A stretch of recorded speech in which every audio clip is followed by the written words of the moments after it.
ओम श्री सद्गुरु परमात्मने नमः। मन को सीख। विवरण। मन ही मनुष्य के बंधन और मोक्ष का कारण है। शुभ संकल्प और पवित्र कार्य करने से मन शुद्ध होता है, निर्मल होता है तथा मोक्ष मार्ग पर ले जाता है। यही मन अशुभ संकल्प और पापपूर्ण आचरण से अशुद्ध हो जाता है तथा जड़ता लाकर संसार के बंधन में बांधता है। रामायण में श्री राम जी ने ठीक ही कहा है, निर्मल मन जन सो मोहि पावा, मोहित कपट छल छिद्र न भावा। प्रतिदिन मन के काम कीजिए। अतः हे प्रिय आत्मन, यदि आप अपने कल्याण की इच्छा रखते हो तो आपको अपने मन को समझाना चाहिए, इसे उल्हाने देकर समझाना चाहिए। अरे चंचल मन, अब शांत होकर बैठ। बारंबार इतना बहिर्मुख होकर किस लिए परेशान मुझे करता रहता है? बाहर क्या कभी किसी को सुख मिला है? सुख जब भी मिला है तो हर किसी को अंदर ही मिला है। जिसके पास संपूर्ण भारत का साम्राज्य था, समस्त लोग वैभव थे, एवं ऐसे सम्राट राजा भर्तृहरि को भी बाहर सुख ना मिला, और तू बाहर के पदार्थों के लिए दीवाना हो रहा है। तू भी राजा भर्तृहरि और राजकुमार उद्दालक की भांति विवेक करके आनंद स्वरूप की ओर क्यों नहीं लौटता? राजकुमार उद्दालक युवावस्था में ही विवेकवान होकर पर्वतों की गुफाओं में जा जाकर अपने मन को समझाते थे। अरे मन, तू किस लिए मुझे अधिक भटकाता है? तू कभी सुगंध के पीछे बावरा हो जाता है, कभी स्वाद के पीछे तड़पता है, कभी संगीत के पीछे आकर्षित हो जाता है। हे नादान मन, तूने मेरा सदैव सत्यानाश कर दिया है। क्षणिक विषय सुख, क्षणिक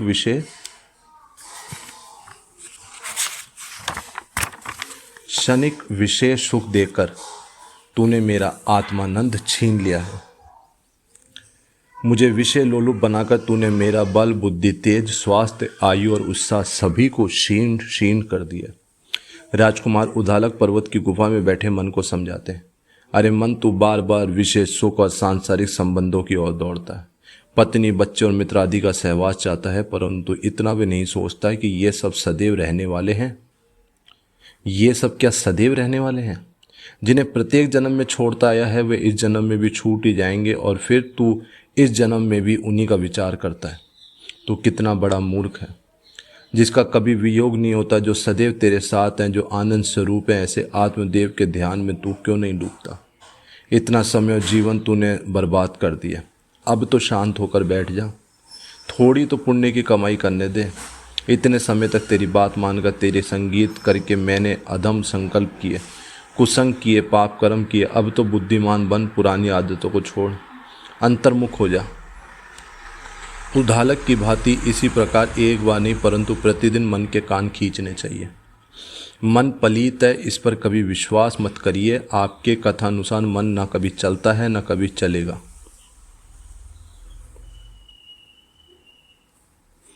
हम पुनः बोलेंगे कि मन पलीत है, इस पर कभी विश्वास न करें। आपके कथा अनुसार मन चलता है या नहीं, इस पर निरंतर दृष्टि रखिए। माफ़ी चाहेंगे, थोड़ा गलत पढ़ने में आ गया। इस पर 24 घंटे जागृत पहरा रखें। मन को समझाने के लिए विवेक विचार रूपी डंडा सतत आपके हाथ में रहना चाहिए। नीति और मर्यादा के विरुद्ध मन यदि कोई भी संकल्प करे तो उसे दंड दो, उसका खाना बंद कर दो, तभी वह समझेगा कि मैं किसी मर्द के हाथ में आकर पड़ा हूँ। अब यदि सीधा न चलूँगा तो मेरी दुर्दशा होगी। मन को कभी फुर्सत न दे। मन में जबरदस्त शक्ति के भंडार भरे पड़े हैं। ये ऐसा वेगवान अश्व है कि इस पर लगाम हो तो शीघ्र ही मंजिल पर पहुंचाता है। लगाम बिना ये टेढ़े मेढ़े रास्तों पर ऐसे भागेगा कि अंत में गहरी अंधेरी कांटेदार झाड़ियों में ही गिरा देगा। अतः मन पर मजबूत लगाम रखें, इसे कभी फुर्सत न दें। यह कहावत तो आप जानते होंगे कि खाली मन शैतान का, अन्यथा यह खराबियां ही करेगा। इसलिए मन को किसी न किसी अच्छे काम में, किसी विचारशील कार्यकलाप में लगाए रखें। कभी आत्मचिंतन करें तो कभी सत्शास्त्रों का अध्ययन, कभी सत्संग करें तो कभी ईश्वर नाम संकीर्तन करें, जप करें, अनुष्ठान करें और परमात्मा के ध्यान में सदैव डूबे रहें। कभी खुली हवा में घूमने जाएं, व्यायाम करें। आशाएं यह है कि इसके पैरों में कार्य रूपी बेड़ियां डाल के ही रखें। इसके सिर पर यदा कदा अंकुश लगाते ही रहें। हाथी अंकुश से वश हो जाता है, इसी प्रकार मन भी अंकुश से वशीभूत हो जाएगा। मन को प्रतिदिन दुख का स्मरण कराओ। जीवन जन्म से लेकर मृत्यु तक दुखों से भरा पड़ा है। गर्भवास का दुख, जन्मते समय का दुख, बचपन का दुख, बीमारी का दुख, बुढ़ापे का दुख तथा मृत्यु का दुख आदि दुखों की परंपरा चलती रहती है। गुरु नानक जी भी स्वयं कहते हैं, नानक दुखिया सब संसारा। मन को प्रतिदिन इन सब दुखों का स्मरण कराइए। मन को अस्पतालों के रोजी जन दिखाइए, शव यात्रा दिखाइए, शमशान भूमि में धू धू चलती हुई चिताएं दिखाइए। उसे कहें, रे मेरे मन अब तो मान ले मेरे लाल, एक दिन मिट्टी में मिल जाना है अथवा अग्नि में खाक हो जाना है। विषय भोगों के पीछे दौड़ता है पागल, ये भोग तो दूसरी योनियों में भी मिलते हैं। मनुष्य जन्म इन क्षुद्र वस्तुओं के लिए नहीं है, यह तो अमूल्य अवसर है। मनुष्य जन्म में ही पुरुषार्थ साध सकते हैं। यदि इसे बर्बाद कर देगा तो बारंबार ऐसी देह नहीं मिलेगी। इसलिए ईश्वर भजन कर, ध्यान कर, सत्संग सुन और संतों की शरण में जा। तेरी जन्मों की भूख मिट जाएगी। क्षुद्र विषय सुखों के पीछे भागने की आदत छूट जाएगी। तू आनंद के महासागर में ओतप्रोत होकर आनंद स्वरूप हो जाएगा। अरे मन, तू ज्योति स्वरूप है, अपने मूल को पहचान।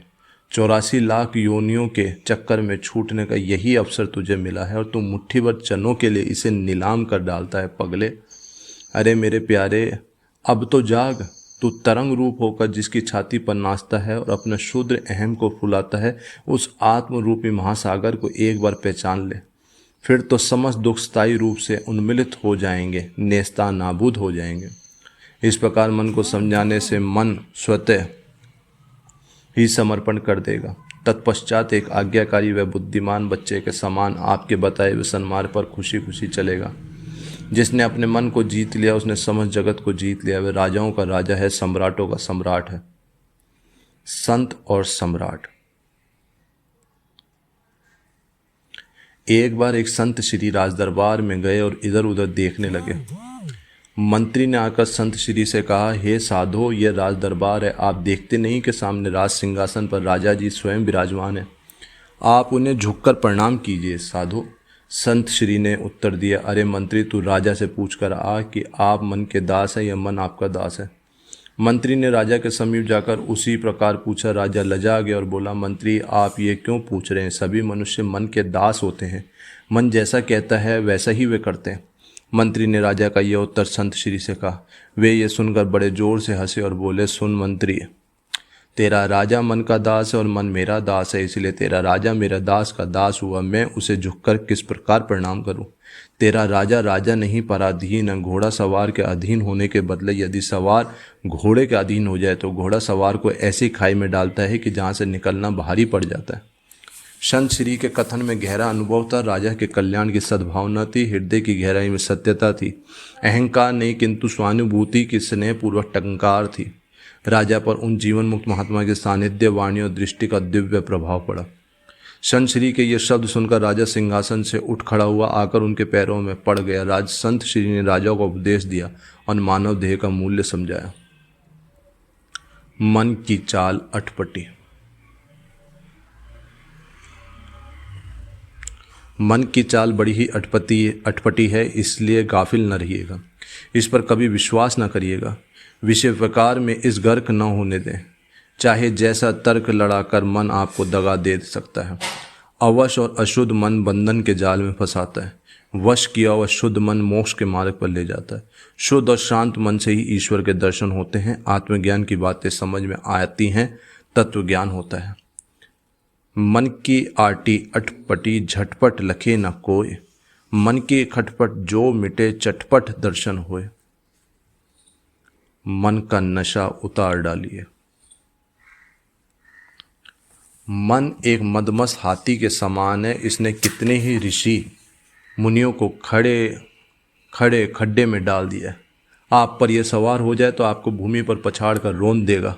अतः निरंतर सजग रहे, इसे कभी धांधली न करने दें। इसका अस्तित्व ही मिटा दें, समाप्त कर दें। हाथ से हाथ मसलकर, दांत से दांत बींचकर, कमर कुचलकर, कमर कसकर, छाती में प्राण भरकर जोर लगाओ और मन की दास्तां को कुचल डालो। बेड़ियों को तोड़ फेंको, सदैव के लिए इसके शिकंजे में से निकलकर इसके स्वामी बन जाओ। मन पर विजय प्राप्त करने वाला पुरुष ही इस विश्व में बुद्धिवान और भाग्यवान है। वही सच्चा पुरुष है जिसमें मन का कान पकड़ने का साहस नहीं, जो प्रयत्न तक नहीं करता वह मनुष्य कहलाने के योग्य ही नहीं। वह साधारण गधा नहीं अपितु मकरानी गधा है। वास्तव में तो मन के लिए उसकी अपनी सत्ता ही नहीं है, आपने ही उसे उपजाया है। यह आपका बालक है, आपने इसे लाड लड़ाकर उन्मत्त बना दिया। बालक पर विवेकपूर्ण अंकुश हो तभी बालक सुधरते हैं। छोटे पेड़ की रक्षा कांटों को बाढ़ चाहिए। इसी प्रकार मन को भी खराब संगत से बचाने के लिए आपके द्वारा चौकी रूपी बाढ़ होनी चाहिए। मन को देखिए, मन के चाल चलन को सतत देखें। बुरी संगत में जाने लगे तो उसके पेट में ज्ञान का छुरा भोग दें। चौकीदार जागता है तो चोर कभी चोरी नहीं कर सकता। आप सजाग रहेंगे तो मन भी बिल्कुल सीधा रहेगा। मन के माया जाल से बचें।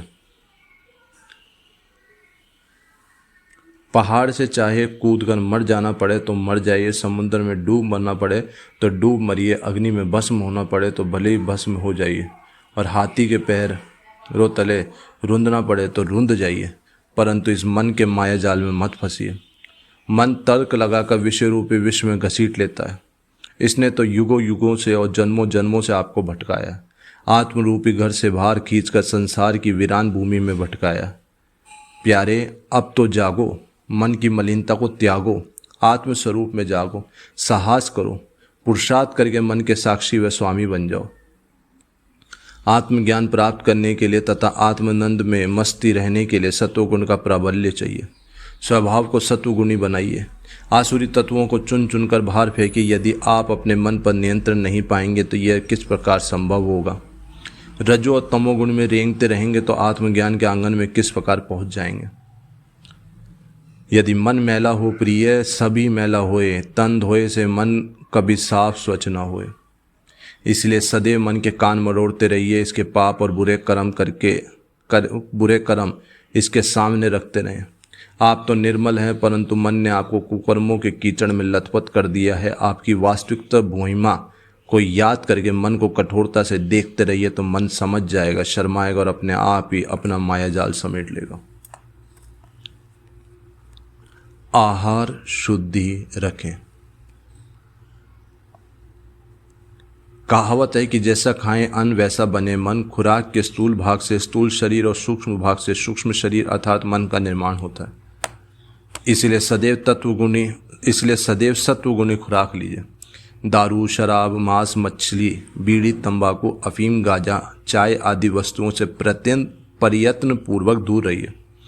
रजोगुणी तथा तमोगुणी खुराक से मन अधिक मलिन तथा परिणाम में अधिक अशांत होता है। सत्वगुणी खुराक से मन शुद्ध और शांत होता है। प्रदोष काल में किए गए आहार और मैथुन से मन मलिन होता है। पुनः हम वापस इसको पढ़ेंगे कि प्रदोष काल में किए गए आहार और मैथुन से मन मलिन होता है और आंधी व्याधियाँ बढ़ती है। मन की लोलुपता जिन पदार्थों पर हो वे पदार्थ उसे ना दे। इससे मन के हट को शने शने शमन हो जाएगा। भोजन के विषय में ऋषियों द्वारा बताई हुई कुछ बातें ध्यान में रखनी चाहिए। हाथ पैर मुंह धोकर पूर्वाभिमुख बैठकर मौन भाव से भोजन करें। जिनके माता पिता जीवित हों वे दक्षिण दिशा की ओर से मुख करके भोजन ना करें। भोजन करते समय बाएं हाथ से अन्न का स्पर्श ना करें और चरण, मस्तक तथा अंडकोश को भी ना छुएं। केवल प्राणादि के लिए 5 ग्रास अर्पण करके समय तक बाएं हाथ से पात्र को पकड़ें, उसके बाद छोड़ दें। भोजन के समय हाथ घुटनों के भार ना करें। भोजन काल में बाएं हाथ से जलपात्र उठाकर दाहिने हाथ की कलाई पर रखकर यदि पानी पिए तो वह पात्र भोजन समाप्त होने तक झूठा नहीं माना जाता। ऐसा मनु महाराज का कथन है। यदि भोजन करता हुआ द्विज किसी दूसरे भोजन करते हुए द्विज को छू ले तो दोनों के भोजन को छोड़ देना चाहिए। रात्रि को भोजन करते समय यदि दीप बुझ जाए तो भोजन रोक दें और दाएं हाथ से अन्न को स्पर्श करते हुए मन ही मन गायत्री का स्मरण करें। पुनः दीप जलाने के बाद ही भोजन शुरू करें।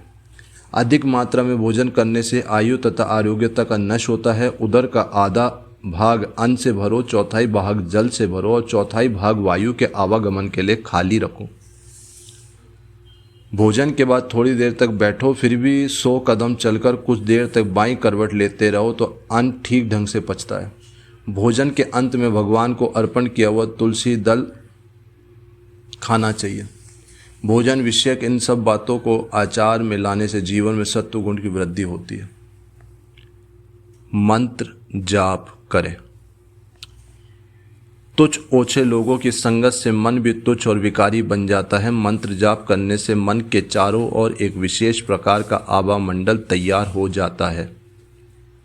इस आभा मंडल के कारण अपने मन पर आक्रमण करने वाले तुच्छ लोगों के तुच्छ और कुत्सित आंदोलनों से अपना रक्षण हो जाता है। तत्पश्चात अपना मन पतित विचारों और पतित कार्यों की ओर आकर्षित नहीं होता। उत्थान कराने वाले सत्कार्यों की ओर यह सतत गतिमान रहेगा। अतः प्रत्येक दिन नियम पूर्वक मंत्र जाप करते रहकर मन को सत्वगुण प्रदान बनाते रहिए। चलते फिरते भी मंत्र का आवर्तन करते रहें। यदा कदा प्रयोग करें। कंबल बिछाकर उस पर चित होकर लेटें।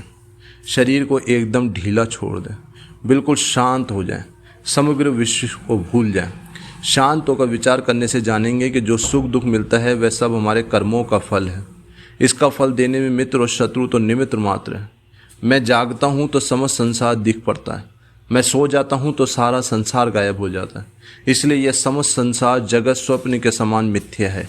यही अटल सत्य है, यही वास्तविकता है। इस वास्तविकता को जानकर मन शांत हो जाएगा, मौन को उपलब्ध हो जाएगा। शांत और स्वस्थ मन शुद्ध होता है। निष्काम भाव से सेवा करें। निष्काम भाव से यदि परोपकार के कार्य करते रहेंगे तो भी मन की मलिनता दूर हो जाएगी। यह प्रकृति का अटल नियम है। इसलिए परोपकार के कार्य निष्काम भाव से करने के लिए सदैव तत्पर हैं। चित्त की समता पाएं। छोटी मोटी परिस्थितियों से घबराकर अपने चित्त की क्षमता को ना खोएं।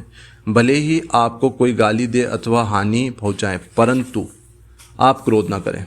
क्रोध करने से अपनी ही शक्ति क्षीण होती है। इसलिए शांत रहें, स्वस्थ रहें और उपस्थित परिस्थितियों का समाधान बुद्धिपूर्वक तथा उचित करें, यथा उचित करें। यह भी बीत जाएगी। सुख में फूलो मत, दुख में निराश न बनो। सुख और दुख दोनों ही बीत जाएंगे। कैसी भी परिस्थिति आए उस समय मन को याद दिलाएं कि यह भी बीत जाएगी। इस सूत्र को सदैव याद रखें। मन इससे शांत रहेगा और राग द्वेष कम होता रहेगा। मंगल में दृष्टि रखें। अपनी दृष्टि को शुभ बनाएं। कभी भी बुराई न देखें। सर्वत्र मंगल में दृष्टि रखे बिना मन में शांति नहीं रहेगी। जगत आपके लिए कल्याणकारी ही है। सुख दुख के सभी प्रसंग आपको गड़ाई करने के लिए हैं। सभी शुभ और पवित्र हैं। संसार की कोई बुराई आपके लिए नहीं है। सृष्टि की मंगलमय दृष्टि से देखेंगे तो आपकी जय होगी। सत्पुरुष का सानिध्य पावें। मन के शिकंजे से छूटने का सबसे सरल और श्रेष्ठ उपाय यह है कि आप किसी समर्थ सद्गुरु के सानिध्य में पहुंच जाएं। उनकी सेवा तन मन धन से करें। संसारियों की सेवा करना कठिन है, क्योंकि उनकी इच्छाओं और वासनाओं का कोई पार नहीं होता। जबकि सद्गुरु तो अल्प सेवा से ही संतुष्ट हो जाते हैं, क्योंकि उनकी तो कोई इच्छा ही नहीं रही। ऐसे सद्गुरु का संग करें। उनके उपदेशों का श्रवण करें, मनन करें, निध्यासन करें। उनके पास रहकर आध्यात्मिक शास्त्रों का अभ्यास करें। ब्रह्म विद्या के रहस्य जानें और आत्मसत करें। पक्की खोज करें कि आप कौन हैं, यह जगत क्या है, ईश्वर क्या है, सत्य क्या है, मिथ्या क्या है। इन समस्याओं का सच्चा भेद हृदय में खुलेगा, तब पता चलेगा कि जगत जैसा तो कुछ है ही नहीं। सर्वत्र आप अपने ही ब्रह्म स्वरूप में व्याप्त हैं। आप ही वृत्ति को बहिर्मुख करके अलग अलग रूप धारण करके खेल खेलते हैं, लीला करते हैं। जीवन के समस्त दुखों से मुक्ति पाने का एकमात्र सच्चा उपाय है ब्रह्म विद्या। पूर्ण समर्थ सद्गुरु के समागम से ब्रह्म विद्या मिलेगी। ब्रह्म विद्या से आपका मन शुद्ध, स्वच्छ, निर्मल होकर अंत में अमन बन जाएगा। सर्वत्र ब्रह्म दृष्टि पक्की हो जाएगी। समग्र जगत मरुभूमि के जल के समान भासित होगा। पहले भी था ब्रह्मा ही, बाद में रहेगा ब्रह्मा। निकाल डालो बीच का जग का झूठा ब्रह्म। एक जगत ही नहीं रहेगा तब मन कहाँ से रहेगा। आत्मस्वरूप में एकमात्र आप ही रहेंगे। तदंतर जो संकल्प उठेगा वह अपने आप पूरा होगा। आपके काम क्रोध मोह मद मत्सर से सब शत्रु गायब हो जाएंगे। जिसने मन को जीता उसने समस्त जगत को जीता, जिसने मन को जीता उसने परमात्मा प्राप्ति को जीता। मन का दर्पण स्वच्छ किया जिसने अपने ताई, अनुभव उसका दे कि उसमें आत्मदेव की साई। भीतर बाहर दिखे अकेला ना कोई दूसरा काई, कार्य सिद्ध हुए उसके तो सामी कहे सुन साई। प्रार्थना। हे भगवान, सबको सद्बुद्धि दो, शक्ति दो, आरोग्यता दो। हम अपने अपने कर्तव्य का पालन करें और सुखी रहें। ओम श्री सद्गुरु परमात्मने नमः।